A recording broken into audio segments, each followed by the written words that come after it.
Pak Prabowo ingin menyelesaikan masalah fiskal dan ekonomi secara bersamaan. Uang haram itu dari korupsi, dari narkoba, dari penyelundupan, ya, dari pajak, dan dari judi online. Mau menyentuh pusat buur panasnya adalah di Solo.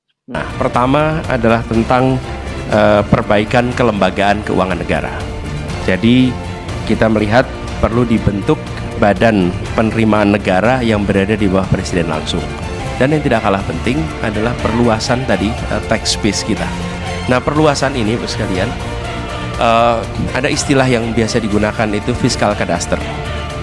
Apa fiskal kadaster itu? Halo, Assalamualaikum warahmatullahi wabarakatuh. Apa kabar sahabat Henrys? Semoga sahabat Henrys dimanapun berada tetap sehat, tetap semangat. Seperti biasa sahabat Henrys, welcome back to my YouTube channel, Henrys Media.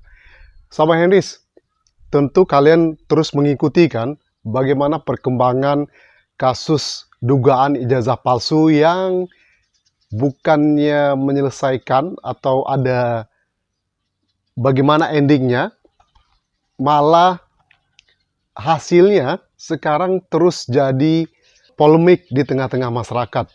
Terus bergulir dugaan ijazah palsu ini.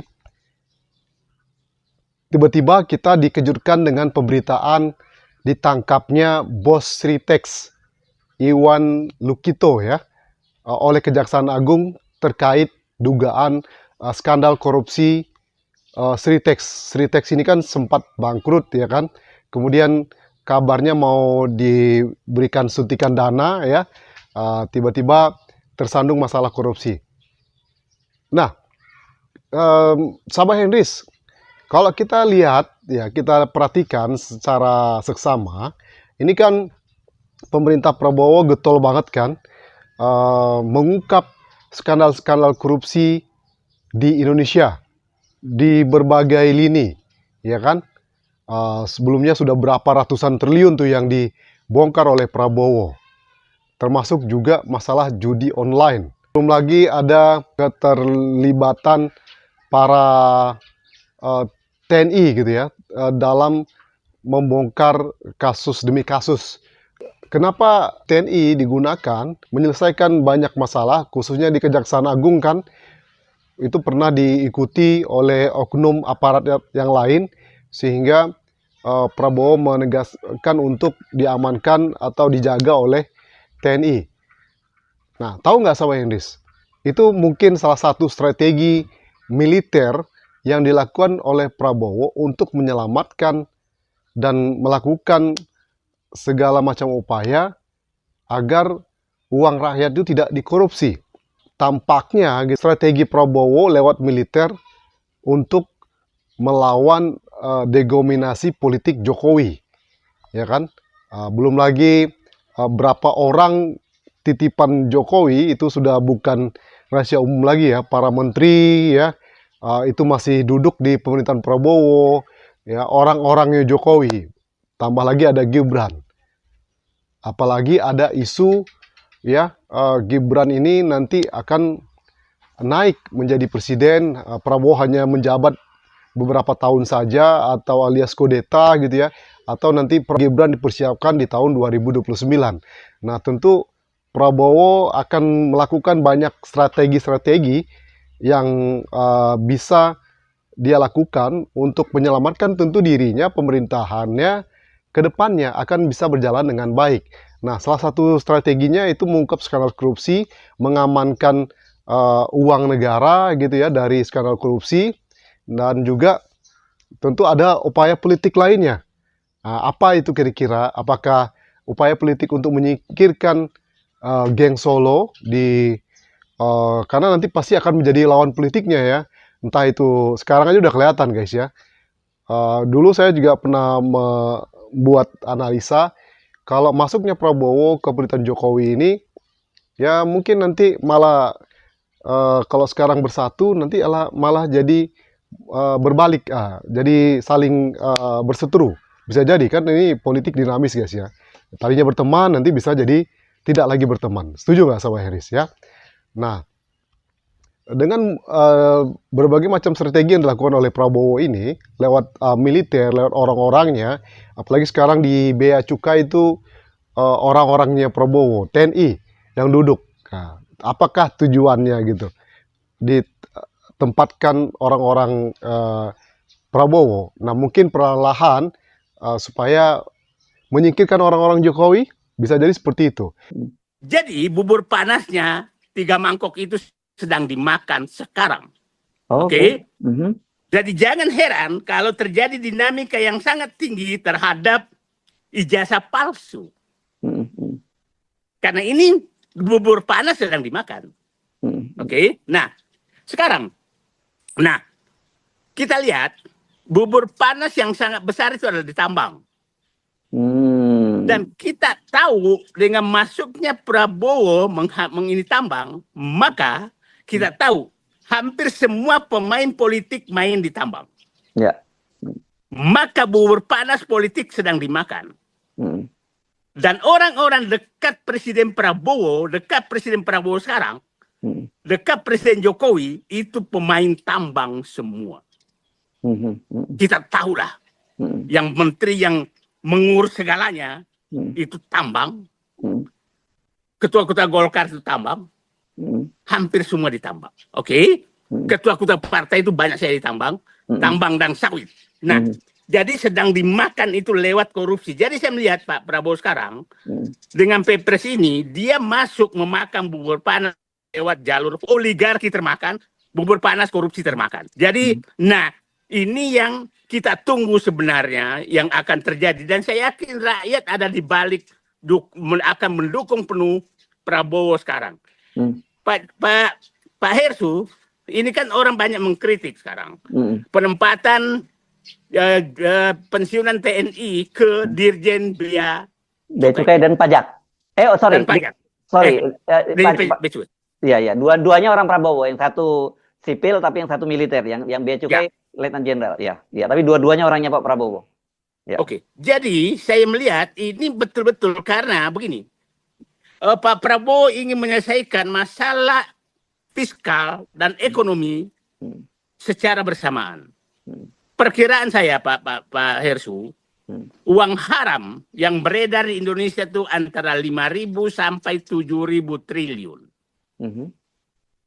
Uang haram itu dari korupsi, dari narkoba, dari penyelundupan, ya, dari pajak, dan dari judi online. Itu 5 sumber uang haram.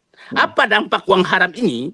7.000 triliun artinya kalau kita dapat pajak kira-kira itu minimal kalau dia masuk berputar dalam sistem keuangan yang normal di perbankan, itu minimal dapat 1.500 triliun.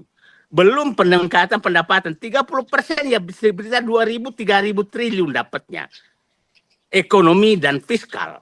Nah, itu termasuk tadi ditambang, paling besar ditambang. Ditambang itu ada 2 masalah Pak Bang Hersu.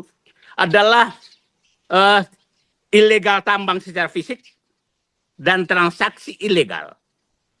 Dan Bung Hersu ingat, tambang ini pusatnya juga, pusat kendalinya, korupsi di tambang ini terkait juga ke Solo. Ingat, kasus Aneka Tambang. Dirut Aneka Tambang itu geng Solo. Dirut Aneka Tambang yang 1.000 triliun yang sedang diusut itu, ya kan, timah ada kaitan ke Solo. Nah, jadi saya pikir Pak Prabowo sekarang betul-betul mau menyentuh pusat bubur panasnya adalah di Solo. Dan itu sinyal dikirim betul, menangkap Siltex, mengungkap Kondigi, dan itu kan pernyataan istana kemarin sudah menyatakan, kalau Siltex itu terbukti bahwa ini maka jangan takut mengusut. Agar publik paham bahwa Siltex itu muncul dulu ada goodie bag yang oleh keluarga Solo, ya kan? Ada goodie bag, ada bisnis dengan sana. Terus ingat, saat Siltex kena masalah, siapa yang langsung ingin membuyout tanda kutip adalah Ebenezer. siapa menurut BCN adalah Jokowi Tulen. Jokowi Oke? mania, ya. Jokowi mania. Hmm. Nah, yang berubah menjadi Prabowo mania. Nah, untung Prabowo saat itu sebenarnya orang Prabowo tidak langsung bereaksi. Kan mau di bailout kan? Iya. Nah, jadi ini agar publik paham. Kalau di bailout ketutup semua ya jejaknya ya. Tutup semua. Tutup semua. Maka korupsi terbuka semua. Nah, jadi kita sekarang seluruh rakyat Indonesia bersatulah bahwa mendukung Prabowo memakan bubur panas 3 sekaligus ini agar bangsa ini kita selesai masalah bahwa pasti akan ada gerakan yang sangat keras, tapi insya Allah kita semua akan berada di belakang Prabowo. Pendukung Prabowo yang 24 karat akan masuk bersama Prabowo apabila langkah-langkah Prabowo yang dilakukan mulai Pilpres kemarin itu dilaksanakan. Itu Pak. Selain menggunakan strategi militer, ya, Prabowo juga memakai gagasan-gagasan brilian dari Anies Baswedan untuk menyelamatkan ekonomi Indonesia. Sini. Kami menginginkan perekonomian yang tumbuh besar. Negara mendapatkan pendapatan salah satunya adalah dari pajak, dari sumber daya alam, dan bukan dari kegiatan usaha negara. Nah, karena itulah pajak ini menjadi penting untuk dilakukan reform supaya kita dapat pendapatan yang cukup. Nah, tax ratio kita yang kita harapkan saat ini 10,4%. Kita berharap bisa di tahun 2029 itu mencapai angka 13-16% angka tax ratio kita. Saya rasa ini lebih realistis daripada yang dibahas di debat kemarin. Ikut ya debat kemarin. Ini kita coba angka yang realistis nih. Kemudian kita punya beberapa rencana. Pertama adalah tentang perbaikan kelembagaan keuangan negara. Jadi kita melihat perlu dibentuk badan penerimaan negara yang berada di bawah presiden langsung. Yang ini terpisah dari kegiatan treasurer. Nah, ini dua hal yang berbeda. Treasury itu dikelola tersendiri, kemudian di sini penerimaan itu tersendiri. Ini satu hal. Kemudian yang kedua adalah modernisasi sistem digitalnya. Dan ini sudah harus dikerjakan. Bapak Ibu sekalian, di sini yang mengelola perusahaan besar menggunakan sistem modern, apakah itu namanya SAP atau sistem-sistem yang lain, yang membuat ada sebuah pengelolaan di mana accountability itu bisa dipertanggungjawabkan dan di mana intervensi pribadi itu tidak bisa masuk ke dalam sistem, sehingga dengan begitu semua akan mendapatkan equal treatment yang tadi disampaikan. Yang tidak bayar lolos, yang sudah bayar dikejar-kejar terus. Itu salah satu lubang di dalam sistem kita yang ini harus kita perbaiki bersama. Kemudian dilakukan proses yang memudahkan di dalam pembayaran pajak, jangan justru malah dipersulit. Dan yang tidak kalah penting adalah perluasan tadi tax base kita. Nah, perluasan ini sekalian ada istilah yang biasa digunakan, itu fiscal cadastre. Apa fiscal cadastre itu? Melakukan semacam sensus ulang. Dan sensus ulang ini ketika dikerjakan akan membuat kita bisa mengidentifikasi objek-objek pajak yang terlewat. Nah, tapi itu dilakukan biasanya fiskal cadastre itu yang enggan melakukan adalah justru yang dari dalam badan pajak itu sendiri. Karena dengan melakukan fiskal cadastre itu maka akan ketahuan mana yang sesungguhnya terlewat, mana yang sesungguhnya terlewat dan jadi rente di situ. Kami pernah merasakan di Jakarta fiskal cadastre itu. Kita mengerjakan, misalnya begini, ini contoh fiskal cadastre. Di jalan, sebutlah satu ilustrasi saja, sebutlah jalan Gatot Subroto. Data yang kita miliki ketika orang mendapat IMB, di situ kemudian masuk datanya ke Dinas Pendapatan. Kemudian ketika muncul izin usaha, masuk ke Dinas Pendapatan. Itu sudah terjadi beberapa tahun yang lalu. Dalam perjalanannya tidak pernah direview apakah ada perubahan, apakah ada perkembangan. Oke? Nah, ketika dilakukan fiskal cadastre, maka petugas itu akan berjalan, menyusur jalan Gatot Subroto, melihat semua objek pajak dan siapa saja yang ada dalam situ dan kegiatannya apa. Dan kemudian itu didata ulang, sehingga membuat kita punya data terbaru tentang kegiatan perekonomian yang ada di situ, bangunan yang ada di situ yang mungkin terlewatkan. banyak sekali kita menemukan, ini kalau contoh kami di Jakarta, tanahnya bayar terus, sudah ada gedung 10 tahun, gedungnya nggak pernah tercatat. Jadi dia nggak pernah bayar pajak gedung, tapi apakah benar nggak bayar? Sebetulnya ada pemeriksaan, tapi disitulah kenapa fiskal kadaster itu tidak diinginkan. Begitu masuk, maka tidak bisa lagi ada hengki-pengki di situ. Oke? Karena seluruh datanya akan tercatat melalui fiskal kadaster. Jadi menurut saya fiskal kadaster ini penting untuk dilakukan. Menurut kalian, apakah ini langkah yang tepat bagi Prabowo menyelamatkan pemerintahannya yang berlangsung 5 tahun ke depan dan mungkin juga nanti terjadi 2 periode, karena dalam pidatonya kan ada isu-isu dia akan 2 periode, walaupun dia mengatakan jangan cukup dalam hati saja, berarti ya jangan-jangan ada keinginan untuk 2 periode. Nah, ini apakah salah satu strategi Prabowo ya, karena kan banyak isu di luar sana kalau Prabowo ini masih di bawah bayang-bayang Jokowi. Ya, Jokowi masih mendominasi politik di pemerintahan Prabowo. Karena kan banyak orang-orang Jokowi yang masih ya yang kemarin datang ke Solo ya mengatakan bosnya Jokowi. Nah, tentu Prabowo pasti dengan strategi-strateginya menyelamatkan pemerintahannya, dirinya gitu ya. Juga nanti mungkin menuju 2029. Karena sudah jelas kan Gibran sudah mulai memperlihatkan sepak terjangnya untuk nanti di 2029. Nah, tentu untuk bisa melawan ataupun mengimbangi politik yang Solo terutama ya ke depan, ya Prabowo harus melakukan langkah-langkah strategi seperti ini. Dan ini juga menurut saya ketika di Pilpres 2024 kemarin, Pak Anies Baswedan itu sangat legowo menerima kekalahan.